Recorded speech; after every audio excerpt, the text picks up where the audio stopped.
Assalamu alaikum जी। Welcome to the class first class of State Bank preparation. और हमने state bank के different मामलात को देखना है। स्टेट बैंक से रिलेटेड जो भी उसके फंक्शंस हैं उसको देखना है हमने। इकोनॉमी को, बैंकिंग को समझना है। तो इस हवाले से you have an extensive lecture जिसमें आपको जनरल बैंकिंग प्रैक्टिसेस के बारे में बताया गया है। But with regard to State Bank हम अपने एक बहुत इंपॉर्टेंट लेक्चर सीरीज स्टार्ट करने जा रहे हैं जो आपको इंटरव्यू प्रिपरेशन में बहुत आपके लिए important role play करने जा रहा है। And this lecture will also be uploaded on YouTube as a sample lecture of how the classes work, ताकि आपको थोड़ा सा आइडिया हो जाए कि क्लास की मेथोडोलॉजी क्या है या लेक्चर्स की क्वालिटी क्या है, right? So without further delay let's begin. So जनाब, सिलसिला ये है कि हमने स्टेट बैंक के फंक्शंस को देखना है और स्टेट बैंक बहुत सारे फंक्शंस परफॉर्म करता है। इसमें दो तरह के प्राइमरी फंक्शंस होते हैं। अगर आप इनकी वेबसाइट पे जाके देखें तो आपको बताया जाएगा दो प्राइमरी फंक्शंस हैं। एक तो एक ट्रेडिशनल फंक्शन है जो दुनिया का हर सेंट्रल बैंक करता है। ये कोई यूनिक फंक्शन नहीं है या ये कोई प्राइमरी फंक्शन नहीं है, आप कह सकते हैं। तो ये तो दुनिया का हर सेंट्रल बैंक कर रहा है। लेकिन इसके अलावा स्टेट बैंक हो सकता है बाकी बैंक से डिफरेंट कुछ काम कर रहा हो जो उसकी डोमेन में वैसे नहीं आते, बट यूजुअली ये परफॉर्म करता है। और इनको हम डेवलपमेंटल फंक्शंस कहते हैं। और इनका मेन मकसद क्या होता है कि आप अपनी जो मुल्क के मैक्रो इकोनॉमिक गोल्स है ना, आप उनको अचीव कर सके। बिकॉज दो पॉलिसी साथ चलती हैं, ठीक है? एक मॉनेटरी पॉलिसी है, एक फिस्कल पॉलिसी है। और दोनों के बीच में कोऑर्डिनेशन का होना बहुत जरूरी है।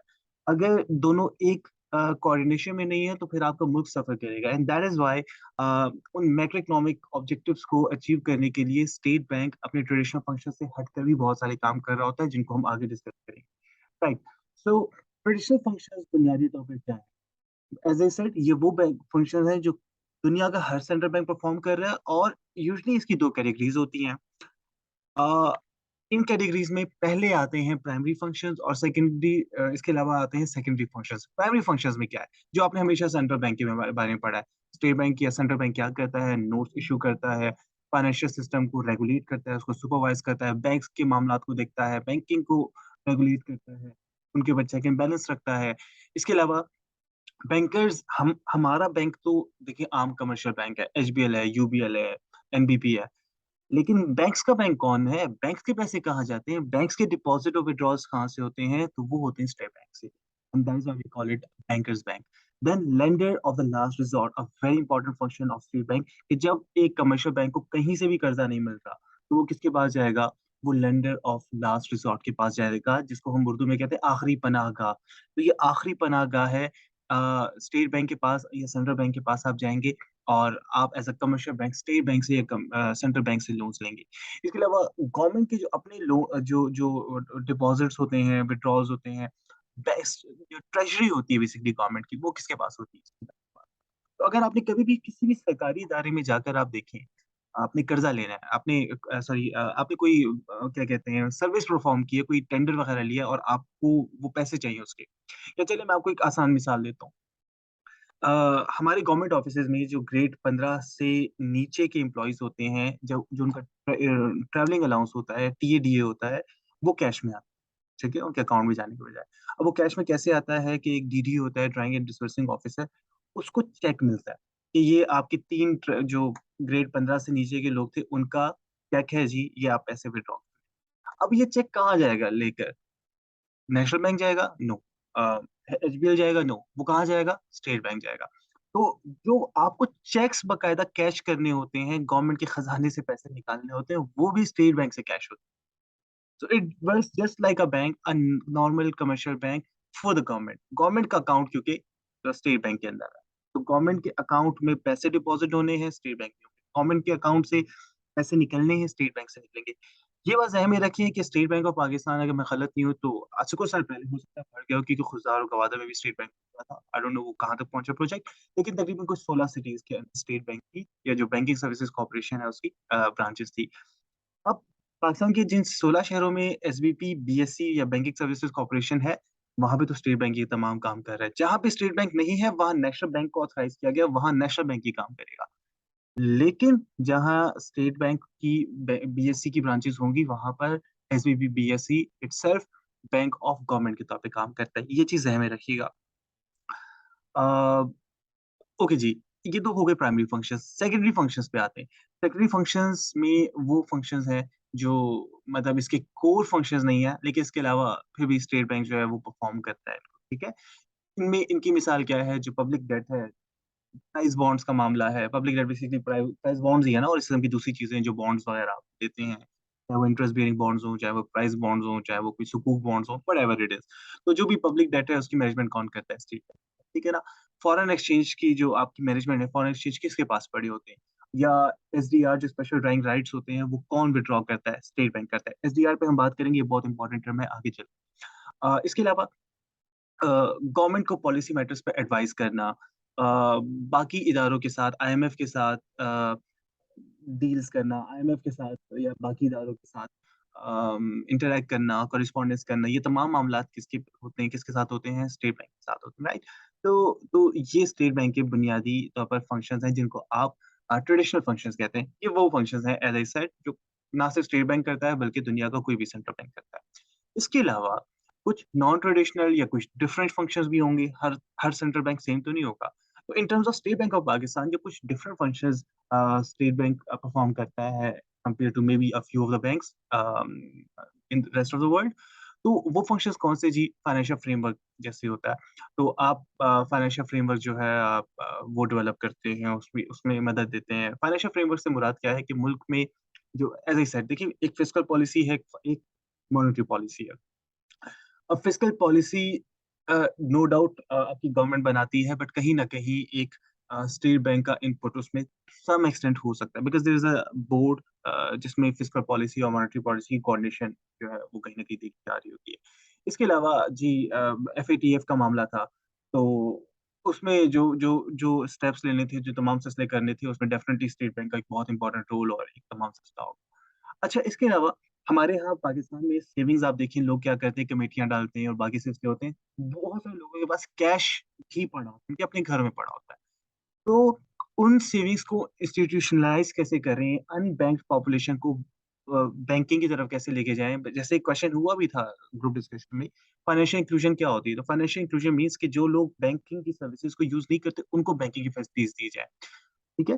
तो आप लोगों की सेविंग्स को कैसे इंस्टीट्यूशनलाइज़ करेंगे और उन सेविंग्स को इन्वेस्टमेंट्स में कैसे कन्वर्ट करेंगे? ठीक, इकोनॉमी का बैलेंस तब चलता है जब सेविंग्स और इन्वेस्टमेंट बराबर होती है, ये थ्योरी है, ठीक है? अब अगर सेविंग्स और इन्वेस्टमेंट इक्वल नहीं है तो उसकी एक बहुत बड़ी वजह ये है कि इंस्टीट्यूशनलाइज़ेशन नहीं है सेविंग्स की। सेविंग्स लोगों के घरों में पड़ी है, बंद पड़ी है, तो they are not being invested. तो आपका एक काम ये भी है कि आप सेविंग्स को इंस्टीट्यूशनलाइज़ करें, बैंक्स में जमा करवाएँ और फिर उससे उसको इन्वेस्टमेंट के लिए यूज़ किया जाए। सो स्टेट बैंक उसके लिए भी काम करता है। तो फाइनेंशियल लिटरेसी के हवाले से और इसके हवाले से बहुत सारी ट्रेनिंग्स भी इनफैक्ट स्टेट बैंक प्रोवाइड करता है। अच्छा ट्रेनिंग फैसिलिटीज़ जो है वो बैंकर्स को प्रोवाइड होती हैं। तो आपने निबाफ का नाम सुना होगा, आपको बताया गया है कि ट्रेनिंग अगर सेलेक्ट होते हैं आप इंशाल्लाह तो निबाफ में होगी। तो निबाफ क्या है? National institute of banking banking and finance, ठीक है? अ इसका मेन काम क्या है? ट्रेनिंग प्रोवाइड करना है। ना सिर्फ ये स्टेट बैंक के अपने एम्प्लॉइज़ को ट्रेनिंग प्रोवाइड करता है, बल्कि ये कमर्शियल बैंक्स के डिफरेंट जो ऑफिसर्स हैं, ऑफिशियल्स हैं, उनको भी ट्रेनिंग प्रोवाइड करता है। And then provision of credit to priorities. State Bank कहता है यार, ये गवर्नमेंट कहती है, हम चाहते हैं कि आप खास तौर पर खवातीन को कर्ज़े दें, ठीक है? ताकि वो कारोबार करें। अब ये बात गवर्नमेंट ने तो वो कर दी है, लेकिन बैंक को आगे माइल भी तो करना है ना कि बैंक कर्ज़ा दे। तो स्टेट बैंक क्या करेगा, वो बाकी बैंक्स को एनकरेज करेगा और बाकी बैंक्स के लिए फ्रेमवर्क सेट करेगा कि आपने कारोबारों के लिए लोन्स देने हैं, किस किस्म के लोन्स देने हैं और क्या कहते हैं वो प्रायोरिटी सेक्टर फॉर एग्ज़ाम्पल हमारा क्या है और किस तरह से आपने खवातीन को इंक्लूड करना है। प्रायोरिटी सेक्टर से मुराद ये नहीं है कि आप मैं मिसाल दे रहा हूँ आपको कि आपने खवातीन को इंक्लूड करना है, it can be any sector कि फॉर एग्ज़ाम्पल यार आईटी से रिलेटेड, आईटी एक्सपोर्ट से रिलेटेड जो लोग भी काम करते हैं, फ्रीलांसिंग के लिए जो काम करते हैं, उनको हमने promote it can be any priority sector in any given year और उसके हवाले से स्टेट बैंक मेक श्योर कि कर्ज़े जो है वो प्रायोरिटी सेक्टर्स में डिसबर्स हों। अच्छा जी, स्टेट बैंक जो है उसका एक और इम्पोर्टेंट पार्ट जो है वो ये भी है कि बैंकिंग सिस्टम को इस्लामाइज़ करना है।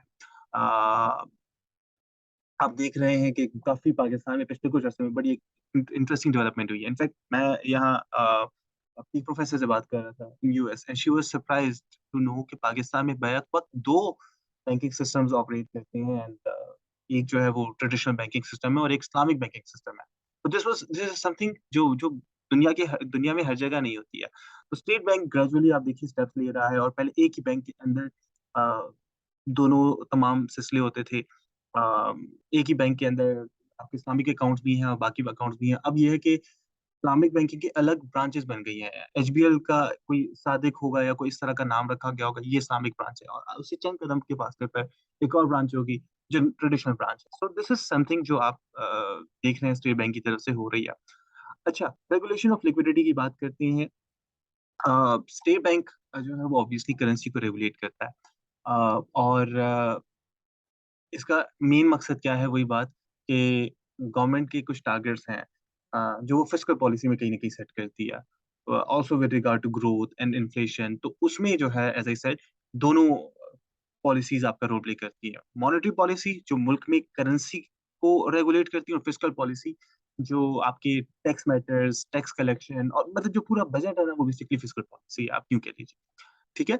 सो मॉनेटरी एंड फिस्कल पॉलिसी के हवाले से कोऑर्डिनेशन बोर्ड होता है जिसमें दोनों जो फिस्कल पॉलिसी के हेड्स हैं और जो मॉनेटरी पॉलिसी के हेड्स हैं वो एक साथ बैठकर then they decide the direction of the policies and of the right so this is one of the important things क्योंकि मैंने आपको बताया कि फिस्कल पॉलिसी और मॉनेटरी पॉलिसी का सेम डायरेक्शन में जाना बहुत जरूरी है अगर दोनों अलग अलग सेंस में जा रहे हैं गवर्नमेंट ग्रोथ चाह रही है हद से ज्यादा स्टेट बैंक जो है वो एक्सट्रीमली कर्ब करना चाह रहा है इन्फ्लेशन को तो फिर इट वोंट वर्क क्योंकि inflation and growth somehow go hand in hand inflation to some extent बल्कि कहा जाता है कि अच्छी होती है क्योंकि इन्फ्लेशन समहाउ शोज कि मुल्क में ग्रोथ भी हो रही है एक और टर्म होती है जिसको हम कहते हैं stagflation which is not good because stagflation निकला है स्टैग्नेंट और इन्फ्लेशन से तो अगर इकोनॉमी स्टैग्नेंट हो जाए फिक्स हो जाए मूव नहीं कर रही और इन्फ्लेशन जो है वो बढ़ता जा रहा है तो महंगाई बढ़ रही है ग्रोथ नहीं हो रही तो that's a very bad thing ठीक है ना that's stagflation inflation to some extent is not only good but it is also very important right अच्छा तो वही बात कि दोनों पॉलिसीज का कहीं ना कहीं एक साथ डायरेक्शन में मूव करना इट्स वेरी इंपॉर्टेंट अच्छा जब हम रेगुलेशन ऑफ सेक्टर की बात करते हैं तो दो बातें हैं एक है हमें स्टेबिलिटी लेके आना ठीक है दूसरा ये है कि ना सिर्फ स्टेबिलिटी रखनी है बल्कि ग्रोथ की तरफ भी जाना तो ना तो ये हो कि ग्रोथ के चक्कर में बहुत वर्सेटैलिटी आप लेके आए बल्कि आपने स्टेबल ग्रोथ लेके आनी है आपने अपने पिछले मकाम को लूज किए बगैर आपने जुआ खेले बगैर आपको अपने लेवल ऑफ प्राइसेस को भी मेंटेन करना है लेकिन आपने साथ साथ ग्रोथ की तरफ भी जाना है तो it's a two fold function as I was describing earlier चलिए जी सो ये तो एक चीज हो गई इसके अलावा अ, अब ये monetary policy as I said fiscal policy again government का काम है लेकिन जो मॉनेटरी पॉलिसी है वो स्टेट बैंक का काम है और इसके लिए स्टेट बैंक क्या करता है वो डायरेक्ट मेजर्स भी यूज करता है इनडायरेक्ट मेजर्स भी यूज करता है इनडायरेक्ट मेजर्स में क्या है जी अवाम को एक तलकीन कर दी कि जी आप ये इस तरह आप गाड़ियों के लिए कर्जे ना लें आप कारोबारों के लिए कर्जे लें वगैरह वगैरह कुछ भी हो सकता है या बैंक्स को कोई मोटिवेट कर दिया कोई सिंपल चीज होगी तो वो एक इनडायरेक्ट मेजर्स हुए या आप क्वालिटेटिव मेजर्स भी एट टाइम्स इनको कह सकते हैं इसके अलावा क्वांटिटेटिव या डायरेक्ट मेजर्स भी यूज होते हैं इनका मेन मकसद क्या है मनी सप्लाई को कंट्रोल करना और मनी सप्लाई में की जब हम बात करते हैं तो बहुत सारी टर्म्स यूज होती हैं जिनको हम ब्रॉड मनी कहते हैं रिजर्व मनी भी कहते हैं नैरो मनी भी कहते हैं तो this point is very important जिसको मैं चाहता हूँ आपसे देखिए reserve money management programme has been developed in terms of this programme the intermediate target of M2 would be achieved by observing the desired path of reserve money इसको समझना इसको यूं समझें कि एक है आपका बहुत ही न, अ, म, आप कस्टमर की मिसाल है, मेरी और आपकी मिसाल मेरे पास 3 तरह से मेरा पैसा आप बता सकते हैं, अपना पैसा बता सकते हैं। एक तो ये है कि इमीडिएटली आप अपने बटुए में देखें आपके पास कितने रुपए पड़े और आप ये देखिए कि आपके पास कैश जो बैंक के अंदर पड़ा है वो कितना पड़ा है और घर में जो चेंज पड़ा है वो कितना पड़ा है। जो इमीडिएट बेसिस पर आप अपना पैसा लिक्विडेट कर सकते हैं। इसके अलावा आपने कुछ कमिटियाँ डाली होंगी, जो 1-2 महीने में शायद निकल आएँगी। ये पैसा अब आपको फौरन नहीं मिल सकता लेकिन ये भी लिक्विड है, ये कुछ अरसे के बाद ठीक है? तो एक तो कैश हो गया जो बिल्कुल इन इन इन ऑन इमीडिएट बेसिस आपके पास अवेलेबल है। एक ये है कि कुछ कमिटियाँ हैं जो कुछ अरसे के बाद 1-2 महीने के बाद आ जाएँगी। कुछ हैं जो उससे भी बात ये आएगी और लेट्स से 1 साल बाद आपने कोई इन्वेस्ट किया हुआ है, वहाँ से कोई पैसा निकलेगा, कोई और से लाए, कोई टाइम डिपॉज़िट आपने किया हुआ है। तो ये मनी को डिफाइन करने के डिफरेंट तरीके होते हैं। अब मेन जो जो ज़्यादा मनी में इंक्लूसिव चीज़ें हैं, जिसमें आपके पास अभी का पैसा और कुछ आने वाले अरसे का पैसा, ये दोनों शामिल होते हैं, इसको हम कहते हैं ब्रॉड मनी। और एक होता है रिज़र्व मनी, जो आपके पास सिर्फ़ एक्चुअली कैश अवेलेबल है राइट नाउ। अब ब्रॉड मनी को कैसे मैनेज किया जाता है? एक्चुअल करंट कैश को मैनेज करके, जो लॉन्ग टर्म कैश है ना, उसको मैनेज किया जाएगा, या लॉन्ग टर्म लिक्विडिटी या जो ब्रॉडर लिक्विडिटी है, उसको मैनेज किया जाएगा। ठीक है? तो आप मेनली रिज़र्व मनी को, जो आपके पास चेंज पड़ा है, जो कैश पड़ा है, उसको मैनेज करके आप ब्रॉड मनी को मैनेज करते हो। अब ये ब्रॉड मनी, ये रिज़र्व मनी, ये सब क्या है? इस पर जो है वो बिज़नेस को मैनेज करने के तरीके भी हैं, और हमने इसे बात करनी है इस वीडियो में। अ, सो मेनली जो इसके टूल्स हैं वो क्या हैं? ओपन मॉनेटरी ऑपरेशंस हैं, इसके अलावा लिक्विडिटी रेशियो जी रखते हैं। जैसे फॉर एग्जांपल आपने कहा कि जी सेविंग अकाउंट का 5% आपको रिज़र्व, करंट अकाउंट 3.5% आपको रिज़र्व रखना है, कमी नहीं थी। आप स्टेट बैंक जो है वो अपने पास भी कुछ अमाउंट जो है वो ऐसे रिज़र्व रखवाता है, कैन बी लाइक दैट। और आप ओपन मार्केट ऑपरेशन करते हैं, आप purchase and sale of securities and bonds वगैरह करके आप उसके थ्रू भी मनी सप्लाई को कॉन्ट्रैक्ट करते हैं। इस पर हमने वीडियो में बात कर ली है, सो आई होप ये आइडिया आपको हो। Reserve money by the way narrow money और ब्रॉड मनी पर काफ़ी, मतलब इट्स वेरी इंपॉर्टेंट टॉपिक। इसको हम डिटेल में लेके चलते हैं। फिलहाल just to have one of you, reserve money के बारे में सवाल हो रहा था। रिज़र्व मनी क्या है? रिज़र्व मनी का मतलब ये है, या जिसको हम M0 भी कहते हैं, ये फिज़िकल मनी। जैसे मैंने आपको मिसाल दी कि मेरे डिब्बे में अभी कितना पैसा है, मेरे घर में इस वक़्त राइट नाउ फिज़िकल कैश कितना, ठीक है? मैं बैंक नहीं भी जाता, और मैं अपने टाइम डिपॉज़िट्स को नहीं भी निकालना, तो मेरे पास एक्चुअली कैश कितना पड़ा हुआ है राइट नाउ। तो M0 जो है वो फिज़िकल मनी है। कॉइन्स हो गए, कोई करेंसी हो गई, कोई 10 के नोट हो गए, कोई 50 के नोट हो गए, तो ये तमाम चीज़ें आपका मेनली फुल्ली लिक्विड एसेट है। यानी अभी आपके घर में कोई आया कहीं पड़े, अभी 5 मिनट के अंदर-अंदर, तो आप उसे जो जवाब देंगे that is your reserve. Reserve money क्या करता है? ये मनी सप्लाई को इंडिकेट करता है, और ये सबसे सबसे नैरो डायमेंशन है मनी की। इसका मतलब क्या है कि करेंसी इन सर्कुलेशन, जो लोगों के पास, लोगों के पास की ज़रूरत में, पाकिस्तानी रुपए की सूरत में पैसा जितना भी है ना पूरे मुल्क में 5 करोड़ आवाम के पास, ये करेंसी इन सर्कुलेशन। इसके अलावा जो स्टेट बैंक के पास दूसरे बैंक से डिपॉज़िट पड़ा हुआ है, दूसरे इदारों का डिपॉज़िट पड़ा हुआ है, ठीक है? स्टेट बैंक डिपॉज़िट्स भी अपने पास रखवाता है, एक फिक्स परसेंटेज उसकी। तो वो जो सेंट्रल बैंक के पास कैश पड़ा हुआ है, वो भी शामिल होता है इसमें। इसके अलावा शेड्यूल्ड बैंक्स भी कहीं न कहीं स्टेट बैंक के सिस्टम के अंडर आते हैं, तो शेड्यूल्ड बैंक्स के अंदर जो जितने भी उनके करेंसी टिल्स के अंदर, यानी उनके पास हार्ड में कैश मौजूद है, वो तमाम पैसा भी जो है वो रिज़र्व। तो ये actually printed money in circulation है। बहुत आसान है। तो वो पब्लिक के पास है, वो बैंक के पास है, वो स्टेट बैंक के पास है, ये सब, ठीक है ना? और ये मोस्ट लिक्विड एसेट आप इसको कह सकते हैं। रिज़र्व मनी से हट के अच्छा, इसको बाज़-औक़ात मॉनेटरी बेस भी कहा जाता है, as one of you asked. अब आते हैं नैरो मनी पर। नैरो मनी क्या है कि ये तमाम चीज़ें जो एक्चुअली कैश की सूरत में है, वो तो है। लेकिन अगर आप सोचें कि एक बंदा आपसे आया और कहता है मुझे पैसे चाहिए, तो आप कहेंगे ओके, मेरे पास यहाँ तो इतने हैं, मैं तुम्हें बैंक से निकलवा दूँ। अब आप टाइम डिपॉज़िट अकाउंट में या जो फिक्स्ड डिपॉज़िट अकाउंट है उसमें तो नहीं जा सकते, लेकिन करंट अकाउंट में आपके पास पैसा होगा। आपने अपने रिज़र्व मनी में जो करंट अकाउंट का पैसा है वो ऐड कर दिया, तो नैरो मनी बन गया। तो it is just like that, ठीक है ना? इसमें वही बात, करेंसी सर्कुलेशन आ गई। स्टेट बैंक के पास जो डिपॉज़िट्स वगैरह पड़े हैं, और शेड्यूल्ड बैंक के पास जो अपने पैसे पड़े हैं वो भी है। इसके अलावा डिमांड डिपॉज़िट, आपके कोई कहीं पे स्टेट बैंक के अपने कोई डिमांड डिपॉज़िट किसी और जगह पर, तो आप इसको भी जो है वो शामिल कर लीजिए। या कमर्शियल बैंक्स के अंदर वो लोगों के करंट डिपॉज़िट्स का पैसा है, ठीक है?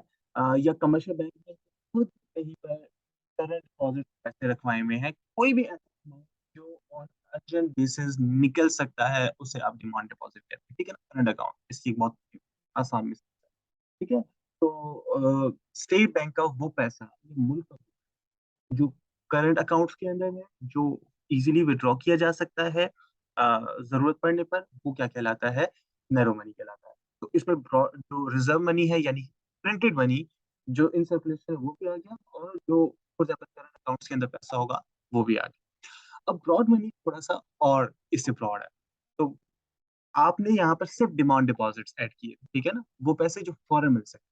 लेकिन कुछ डिपॉजिट ऐसे होते हैं जो आपने 1 साल के लिए फँसाए होते हैं कि चलो यार 1 साल के बाद हो जाएँगे। क्योंकि state bank by the way government के पैसे को, ठीक है? तो वो पैसा जो आपको कहीं लॉन्ग टर्म इन्वेस्ट कर रहे हैं, 3 साल बाद मिलेगा, 6 महीने बाद मिलेगा, वो भी वो पैसा ही है ना? तो अगर हम उसको भी शामिल कर लेंगे तो ये क्या कहलाएगा? ब्रॉड मनी कहलाएगा। इसमें करेंसी सर्कुलेशन भी है, स्टेट बैंक के पास डिपॉज़िट्स हैं, कमर्शियल बैंक्स के भी और नॉन बैंकिंग फाइनेंशियल इंस्टीट्यूशंस के भी, जैसे इंश्योरेंस कंपनीज़ वगैरह हो गई। वो भी हो गए, और जो ड ड टाइम डिपॉज़िट्स हैं, जो फ़ौरन आप माँग सकते हैं, वो भी, और डिमांड डिपॉज़िट्स भी। तो वही मिसाल, आपके पास एक बंदा आया, कहता है में खुला पड़ा है। ये है आपका रिज़र्व, मॉनेटरी बेस। आप उसने कहा यार मुझे बहुत चाहिए, आपने कहा अच्छा मैं बैंक से निकलवा देता हूँ, सुबह निकलवा देता हूँ। तो ये हो गया नैरो, M1। और उसने कहा यार मुझे और पैसे चाहिए, आपने कहा यार वेट करो, 3 महीने बाद एक कमेटी निकलती है में वो। तो वो पैसा जो महीने के बाद आपके हाथ आना है, that is broad money. So I hope ये आइडिया, ये कॉन्सेप्ट आपको समझ आ गया होगा, एंड इंशाल्लाह we'll see you in this video, in the next video.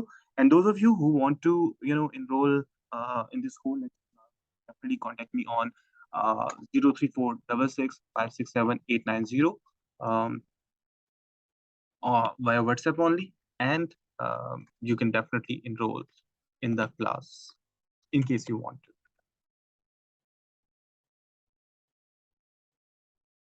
So this is how you are going to contact. Right. Thank you so much. See you then. Allah Hafiz.